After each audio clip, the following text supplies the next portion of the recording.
O presidente Lula adiou novamente no último sábado a viagem que faria à China. Ele foi diagnosticado com pneumonia leve e, após ser reavaliado, foi orientado a rever a agenda.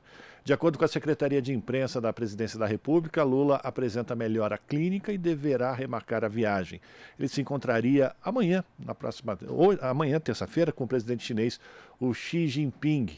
Cercado de muita expectativa, o encontro pretendia aumentar, ou ainda pretende aumentar, o comércio bilateral entre os dois países. Estava previsto, por exemplo, entendimentos para um acordo de cooperação, intercâmbio em tecnologias de semicondutores, 5G, 6G e as próximas gerações de redes móveis, inteligência artificial e geração de energia solar. Lula ainda reservava espaço para discutir meios de envolver países neutros com capacidade de intervir por negociações de paz na guerra da Ucrânia. Ele ficaria na China até o dia 31, depois embarcaria para os Emirados Árabes antes de retornar ao Brasil. Para falar sobre o que esperar dessa visita, que foi cancelada momentaneamente, nós conversamos agora com o professor William Gonçalves, professor de Relações Internacionais da Universidade do Estado do Rio de Janeiro, a UERJ. Muito bom dia, professor. Tudo bem com o senhor? Bem-vindo ao Jornal Brasil Atual mais uma vez. Bom dia, muito obrigado. É um prazer participar. Professor, como a gente acabou de falar aqui, o presidente Lula tinha uma expectativa muito grande em diversas áreas, né? Tanto na retomada de acordos comerciais, exportações, importações, enfim, mas também transferências de tecnologia, desenvolvimento de novas tecnologias. Como é que o senhor avalia a importância desse encontro do presidente Lula com Xi Jinping nesse quadro atual que a gente tem na política ou na geopolítica internacional, que é muito tenso, não, professor? Muito, né? Eu reputo esse encontro, essa viagem, com o peso que está se atribuindo a ela, né? A grandeza da delegação brasileira, né? Eu penso que é extremamente importante, né? Porque para, enfim, para aquilatarmos a importância desse encontro, devemos levar em consideração o seguinte: o mundo passa hoje pelo ápice, pela culminância de um processo de mudança que já vem ocorrendo há muito tempo. E que processo é esse? Que culminância é essa? Né? É o processo de construção de uma nova ordem internacional. E a culminância é a preponderância chinesa no contexto do BRICS.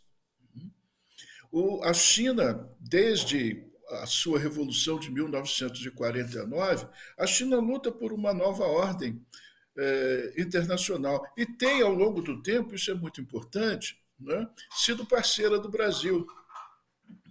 A China esteve presente nos grandes momentos de questionamento da nova ordem internacional e o Brasil também. A despeito das óbvias diferenças, né, todas as diferenças que separam Brasil e China, há uma identidade muito importante que explica a importância mútua que os dois países se atribuem. Né? E essa semelhança é a luta pelo desenvolvimento.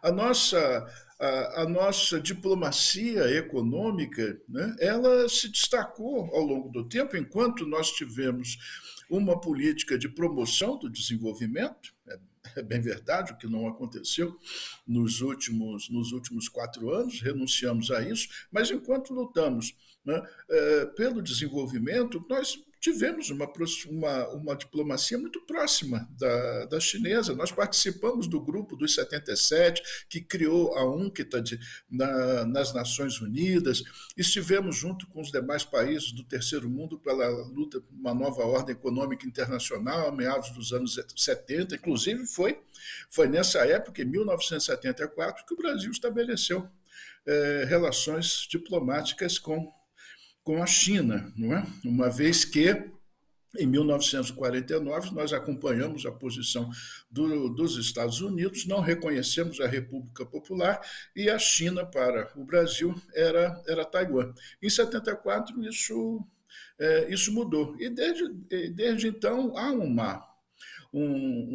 um entendimento, né, uma proximidade muito muito grande. Evidentemente que a China se desenvolveu de uma maneira nunca antes observada.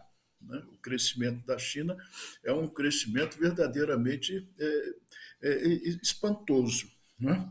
Veja, basta nós falarmos o seguinte: entre, entre 1969 e 1973, o Brasil cresceu a taxas de 2 dígitos, não é verdade?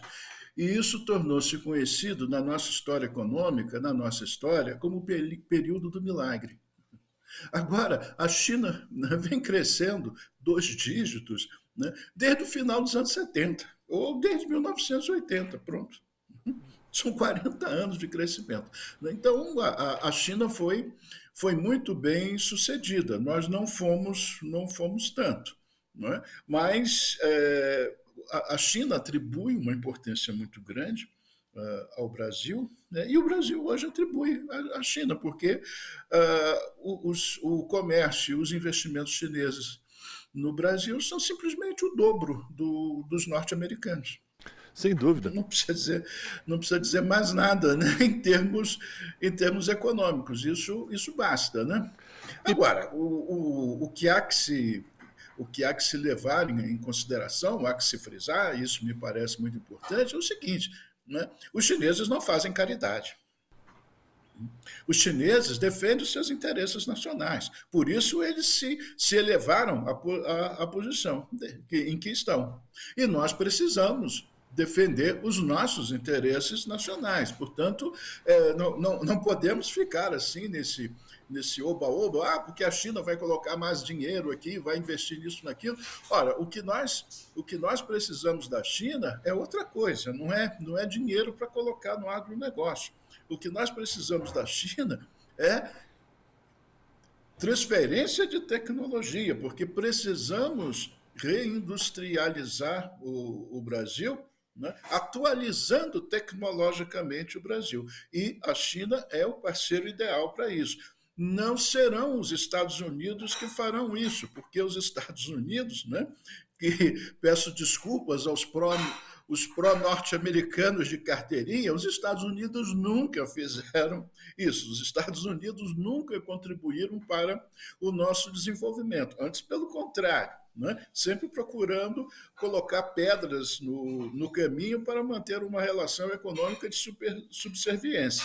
Então, nós precisamos, vamos dizer assim, de uma maneira mais objetiva, mais direta, nós precisamos cobrar dos chineses a importância estratégica que nós temos para eles. Pois é, professor, eu ia exatamente comentar sobre isso com o senhor. Quando se trata de relações comerciais e quando se trata de dinheiro, a China é muito pragmática. Não importa com quem ela está negociando, ela sempre procura defender os seus interesses nacionais em primeiro lugar. Se vai ser bom para todo mundo, melhor ainda, né? Mas, de qualquer forma, essa visita do presidente Lula levava no seu bojo também os interesses do governo brasileiro de trazer tecnologia, exatamente isso que o senhor está falando.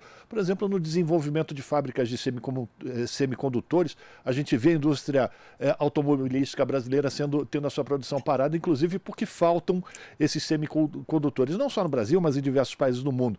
Mas aí, nesse sentido do financiamento, da chegada de capitais diferente do que vem da União Europeia e dos Estados Unidos, agora a gente tem a presidenta Dilma Rousseff assumindo a presidência do Banco de Desenvolvimento Econômico. De alguma forma isso pode ajudar a alavancar esses investimentos, professor, de uma maneira que não seja em que aconteça uma relação de parceria de verdade e não de subserviência?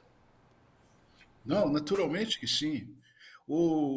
A eleição, o reconhecimento da nossa presidente Dilma como presidente do Banco do BRICS é um sinal muito importante da importância que se atribui ao Brasil. Né? Infelizmente, lamentavelmente, né, todas as notícias que apareceram na mídia, eu tive cuidado de acompanhar isso, né, foram todas no sentido de dizer qual o salário da presidente Dilma, né? Como é que ela seria viver em Xangai, essas coisas, né, que estariam muito melhor na página de fofocas. Não é? Mas nós temos que entender o seguinte: é que o BRICS é um banco extremamente importante. Ele foi criado, né, ele foi criado pelo grupo BRICS, para concorrer com o Banco Mundial. Ele faz parte, o Banco do BRICS faz parte, né, institucionalmente, da criação de uma nova ordem econômica internacional. Porque qual é o objetivo do Banco do BRICS? Financiar projetos de infraestrutura dos países em desenvolvimento. O BRICS trabalha com a finalidade de contribuir para o desenvolvimento da periferia. Portanto, tem um papel, tem perfil completamente diferente, se não mesmo o oposto do Banco Mundial. Né? Então, o banco é muito importante, a presidência do banco é extraordinariamente importante, e claro que ocupando a presidência, a presidente Dilma e o Brasil, o governo brasileiro, né, terá a oportunidade de influir bastante, influir diretamente, né, nos financiamentos do banco, na direção a ser dada a esses financiamentos. É uma posição de poder extremamente importante, extremamente significativa, né, que não devia ser objeto de gracinhas, de folclorismo, de fofoca da nossa mídia hegemônica. Né? Mas, mas aí nós vemos as pegadas, né, de um certo inimigo, essa posição. Eu me permito, inclusive, ir adiante o seguinte, complementando o que eu estava o que eu dizia antes, né? A China cresceu, se desenvolveu exponencialmente. E o nosso crescimento, o nosso desenvolvimento é travado, é bloqueado. Né? E por que é travado? Por que é bloqueado? Porque nós estamos longe de ter um consenso nacional em torno do desenvolvimento. Né? As nossas elites não conseguem isso. O Brasil, a esta altura em que nós nos encontramos, continua dividido, né, em posições absurdas. Né? Posições absurdas. Alguma coisa de 2 anos e tal, aquele Instituto Vilas Boas, dirigido pelo general e um grupo de generais, fizeram um estudo, uma pesquisa, e a conclusão que eles chegaram à pesquisa, né, fizeram uma pesquisa prospectiva, né? Então a conclusão que eles chegam é que o Brasil ideal, o Brasil que eles imaginaram, né, na década de 30, é um grande exportador de commodities. É uma coisa assim aberrante isso. Como é que pode, né, gente numa posição institucional tão significativa ter uma ideia dessa? Né, de um Brasil com 220 milhões de habitantes hoje, e terá muito mais em 2030, exportador de grãos. Né? E nesse Então, sentido, a nossa professor, elite é isso. Né? sem A dúvida. nossa elite é paupérrima de ideias. Né? Nós não temos um projeto. Veja, o seguinte: para a China, nós somos muito importantes estrategicamente. Não é por outra razão que o presidente Xi Jinping recebe o presidente Lula com pompa e circunstância. Os chineses são muito criteriosos, né, nos seus protocolos. Para eles, isso é uma coisa muito importante. Cada gesto, cada palavra tem a sua importância. Eles não dizem nada de mais, nada de menos. São muito. É da cultura deles serem muito precisos na relação das palavras e das coisas. Agora, professor, Então, por que eu digo isso? 10 segundos. Né? Por que eu digo isso? Porque em 1993, os chineses nos atribuíram o título de sócios estratégicos. E em 2012, avançaram, acrescentando ao título de sócio estratégico integral. E Apenas 10 países do mundo recebem essa qualificação dos chineses. Um deles, a Rússia, que está envolvida nesse conflito e que o presidente Lula já falou diversas vezes que todo o dinheiro que está sendo gasto nessa guerra, se fosse utilizado para a produção de alimentos e desenvolvimento da humanidade, teria um outro efeito. E aí eu quero a sua avaliação, professor, temos mais 2 minutos de entrevista, sobre o papel que o Brasil pode desempenhar nesse tabuleiro da geopolítica internacional, fazendo essas negociações tanto com a China como com a Rússia, e aí eu não vou nem falar da Ucrânia, mas sim OTAN, Estados Unidos, em última análise, na expectativa de resolver esse conflito que tem causado tanto prejuízo, não só econômico, mas também vidas. O Xi Jinping já declarou que a aliança da China com a Rússia é uma aliança sem limites. É uma aliança siderúrgica.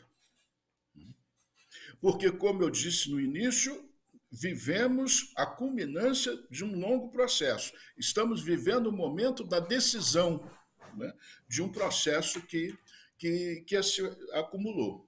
Agora, evidentemente que o papel do Brasil nessa situação é um papel de coadjuvante, é um papel secundário, porque o Brasil não é uma potência militar. Tampouco os nossos militares conseguem entender o que se passa no meio internacional. Eles ainda estão lá nos anos 50, lutando contra os comunistas, etc. Então, eu penso que a estratégia seguida, não sei se como coisa criteriosamente pensada ou simplesmente intuitiva, não posso saber, mas a posição do Brasil de dizer que deseja a paz, que se oferece, ela é ideal. Ela é ideal porque nós não podemos apoiar, né, integralmente a Rússia. E evidentemente que não vamos apoiar a OTAN, senão não estaríamos no BRICS. Né? Então, nós somos uma peça mais frágil, mais fraca dentro do BRICS. Então, essa posição de dizer que nós queremos a paz, estamos prontos para intermediar uma negociação de paz, para mim essa é perfeita. Nós não podemos também fazer mais do que isso, excluindo, né, liminarmente o apoio à OTAN, né? Nós não podemos fazer o que a China faz, dar o apoio integral à Rússia. Né? Então, nós desejamos a paz, como está na nossa Constituição e como figura, né, nos programas de todos os nossos partidos políticos. Somos a favor da paz mundial. Perfeito.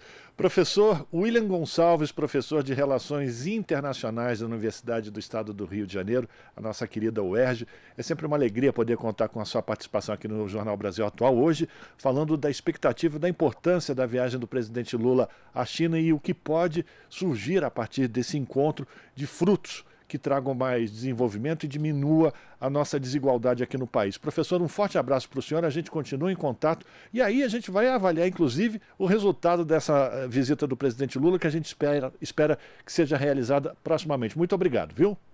Você não tem que agradecer, sou eu que agradeço a oportunidade de poder dialogar em tão alto nível, né, na nossa mídia. Muito obrigado, um grande abraço e um bom dia a todos que nos veem e nos ouvem.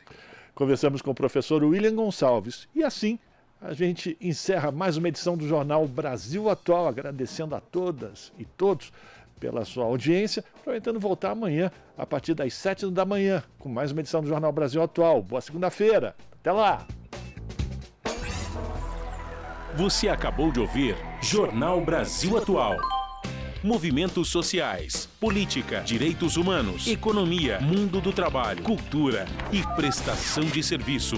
Jornal Brasil Atual. As notícias que os outros não dão.